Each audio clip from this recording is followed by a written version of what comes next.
بسم اللہ الرحمن الرحیم۔ السلام علیکم۔ سیرت النبی صلی اللہ علیہ وآلہ وسلم۔ عنوان: حضرت عمر رضی اللہ تعالیٰ عنہ اسلام لاتے ہیں۔ اسی طرح حضرت ابو سلمہ رضی اللہ تعالیٰ عنہ نے بھی اپنی بیوی حضرت ام سلمہ رضی اللہ تعالیٰ عنہ کے ساتھ ہجرت کی۔ حضرت عامر ابن ابی ربیعہ رضی اللہ تعالیٰ عنہ نے بھی اپنی بیوی کے ساتھ ہجرت کی۔ جن صحابہ نے تنہا ہجرت کی ان کے نام یہ ہیں: حضرت عبد الرحمن بن عوف، حضرت عثمان بن مغون، حضرت سہیل بن بیضہ، حضرت زبیر بن عوام اور حضرت عبداللہ بن مسعود رضی اللہ تعالیٰ عنہ۔ کفار کو جب ان کی ہجرت کا پتہ چلا تو وہ تعاقب میں دوڑے، لیکن اس وقت تک یہ حضرات بحری جہاز پر سوار ہو چکے تھے۔ وہ جہاز تاجروں کے تھے۔ اس طرح یہ حضرات حبشہ پہنچنے میں کامیاب ہو گئے۔ کچھ عرصے بعد ان لوگوں نے ایک غلط خبر سنی، وہ یہ تھی کہ تمام قریش مکہ مسلمان ہو گئے ہیں۔ اس اطلاع کے بعد حبشہ کے بہت سے مہاجرین مکہ روانہ ہوئے۔ نزدیک پہنچ کر پتہ چلا کہ اطلاع غلط تھی۔ اب انہوں نے حبشہ جانا مناسب نہ سمجھا اور کسی نہ کسی کی پناہ حاصل کر کے مکہ میں داخل ہو گئے۔ پناہ حاصل کرنے والے ان مہاجرین نے جب اپنے مسلمان بھائیوں پر اسی طرح بلکہ پہلے سے بھی زیادہ ظلم و ستم دیکھا تو انہیں یہ گوارا نہ ہوا کہ ہم پناہ کی وجہ سے اس ظلم سے محفوظ رہیں، لہٰذا انہوں نے اپنی اپنی پناہ لٹا دی اور کہا کہ اپنے بھائیوں کے ساتھ ظلم و ستم کا سامنا کریں گے۔ حضرت عمر رضی اللہ تعالیٰ عنہ اس وقت تک اسلام دشمنی پر کمر باندھے ہوئے تھے۔ ایک روز وہ مکہ کی ایک گلی سے گزر رہے تھے کہ ان کی ملاقات ایک قریشی شخص سے ہوئی۔ ان کا نام حضرت نعیم بن عبداللہ رضی اللہ تعالیٰ عنہ تھا۔ یہ اس وقت تک اپنی قوم کے خوف سے اپنے اسلام کو چھپائے ہوئے تھے۔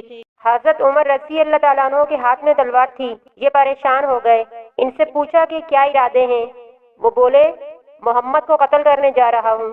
یہ سن کر حضرت نعیم رضی اللہ تعالیٰ عنہ نے کہا، پہلے اپنے گھر کی خبر لو، تمہاری بہن اور بہنوئی مسلمان ہو چکے ہیں۔ یہ سن کر حضرت عمر رضی اللہ تعالیٰ عنہ جلال میں آ گئے۔ بہن کے گھر کا رخ کیا۔ حضرت عمر رضی اللہ تعالیٰ عنہ کی بہن کا نام فاطمہ تھا۔ ان کے شوہر حضرت سعید بن زید تھے۔ یہ عشرہ مبشرہ میں شامل ہیں۔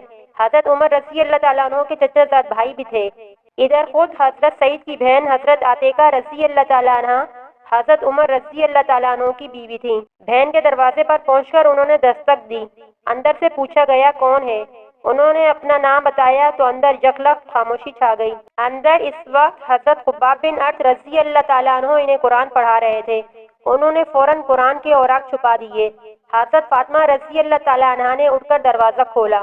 حضرت عمر رضی اللہ تعالیٰ عنہ فوراً بولے، اے اپنی جان کی دشمن، میں نے سنا ہے تو بے دین ہو گئی ہے۔ ساتھ ہی انہوں نے انہیں مارا۔ ان کے جسم سے خون بہنے لگا۔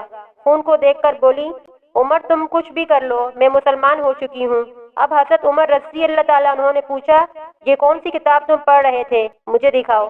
حضرت فاطمہ رضی اللہ تعالیٰ عنہ بولی، یہ کتاب تمہارے ہاتھ میں ہرگز نہیں دی جا سکتی، اس لیے کہ تم ناپاک ہو۔ پہلے غسل کر لو پھر دکھائی جا سکتی ہے۔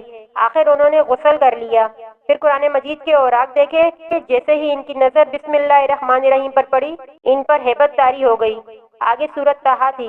اس کی ابتدائی آیات پڑھ کر تو ان کی حالت غیر ہو گئی۔ بولے، مجھے رسول اللہ صلی اللہ علیہ وآلہ وسلم کے پاس لے چلو۔ حضرت خباب بن ارت اور حضرت سعید بن زید رضی اللہ تعالیٰ عنہ ادھر ادھر چھپے ہوئے تھے۔ ان کے الفاظ سن کر سامنے آ گئے۔ بعض روایات میں یہ آتا ہے کہ حضرت سعید بن زید رضی اللہ تعالیٰ عنہ کو بھی حضرت عمر رضی اللہ تعالیٰ عنہ نے مارا پیٹا تھا۔ اس کا مطلب ہے صرف حضرت خباب بن ارت رضی اللہ تعالیٰ عنہ چھپے ہوئے تھے۔ بہرحال اس موقع پر وہ سامنے آ گئے اور بولے، اے عمر، تمہیں بشارت ہو، اللہ کے رسول صلی اللہ علیہ وآلہ وسلم نے دعا مانگی تھی کہ اے اللہ، دو آدمیوں میں سے ایک کے ذریعے اسلام کو عزت عطا فرما، یا تو عمرو بن ہشام ابو جہل کے ذریعے یا پھر عمر بن خطاب کے ذریعے۔ ایک روایت کے مطابق آپ نے فرمایا تھا، ان دونوں میں سے جو تجھے محبوب ہو اس کے ذریعے اسلام کو عزت عطا فرما۔ آپ صلی اللہ علیہ وآلہ وسلم نے یہ دعا بدھ کے روز مانگی تھی۔ جمعرات کے روز یہ واقعہ پیش آیا۔ حضرت خباب بن ارت اور حضرت سعید بن زید رضی اللہ تعالیٰ عنہ انہیں دارالارقم لے گئے۔ دروازے پر دستک دی گئی۔ اندر سے پوچھا گیا کون ہے؟ انہوں نے کہا عمر بن خطاب۔ یہ بات حضور صلی اللہ علیہ وآلہ وسلم کو بتائی گئی کہ دروازے پر عمر بن خطاب ہیں۔ آپ نے ارشاد فرمایا، دروازہ کھول دو، اگر اللہ تعالیٰ نے اس کے ساتھ خیر کا ارادہ فرمایا ہے تو ہدایت پالے گا۔ دروازہ کھولا گیا۔ حضرت حمزہ رضی اللہ تعالیٰ عنہ نے انہیں اندر آنے کی اجازت دی۔ پھر دو صحابہ نے انہیں دائیں بائیں سے پکڑ کر آپ کی خدمت میں پہنچایا۔ آپ نے فرمایا، انہیں چھوڑ دو۔ انہوں نے حضرت عمر رضی اللہ تعالیٰ عنہ کو چھوڑ دیا۔ وہ نبی اکرم صلی اللہ علیہ وآلہ وسلم کے سامنے بیٹھ گئے۔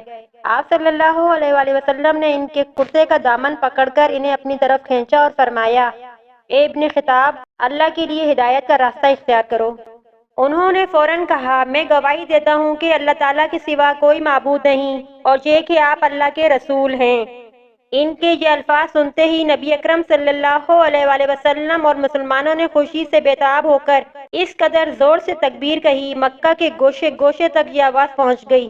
آپ نے 3 بار ان کے سینے پر ہاتھ مار کر فرمایا، اے اللہ، عمر کے دل میں جو میل ہے اس کو نکال دے اور اس کی جگہ ایمان بھر دے۔ اس کے بعد حضرت عمر رضی اللہ تعالیٰ عنہ قریش کے پاس پہنچے۔ انہیں بتایا گیا کہ وہ اسلام لے آئے ہیں۔ قریش ان کے گرد جمع ہو گئے اور کہنے لگے، لو، عمر بھی بے دین ہو گیا ہے۔ عتبہ بن ربیعہ آپ پر جھپٹا، لیکن آپ نے اسے اٹھا کر زمین پر پٹک دیا۔ پھر کسی کو ان کی طرف بڑھنے کی جرات نہ ہوئی۔ اس کے بعد آپ نے اعلان فرمایا، اللہ کی قسم، آج کے بعد مسلمان اللہ تعالیٰ کی عبادت چھپ کر نہیں کریں گے۔ اس پر نبی اکرم صلی اللہ علیہ وآلہ وسلم مسلمانوں کے ساتھ دارالارقم سے نکلے۔ حضرت عمر رضی اللہ تعالیٰ عنہ تلوار ہاتھ میں لیے آگے آگے چل رہے تھے۔ وہ کہتے جا رہے تھے، لا الہ الا اللہ محمد رسول اللہ، یہاں تک کہ سب حرم میں داخل ہو گئے۔ حضرت عمر رضی اللہ تعالیٰ عنہ نے قریش سے فرمایا، تم میں سے جس نے بھی اپنی جگہ سے حرکت کی، میری تلوار اس کا فیصلہ کرے گی۔ ملتے ہیں ایک نئی ویڈیو کے ساتھ۔ اجازت دیجیے گا اس اپنے پن کے ساتھ کہ اپنا بہت خیال رکھیے گا۔ اللہ حافظ۔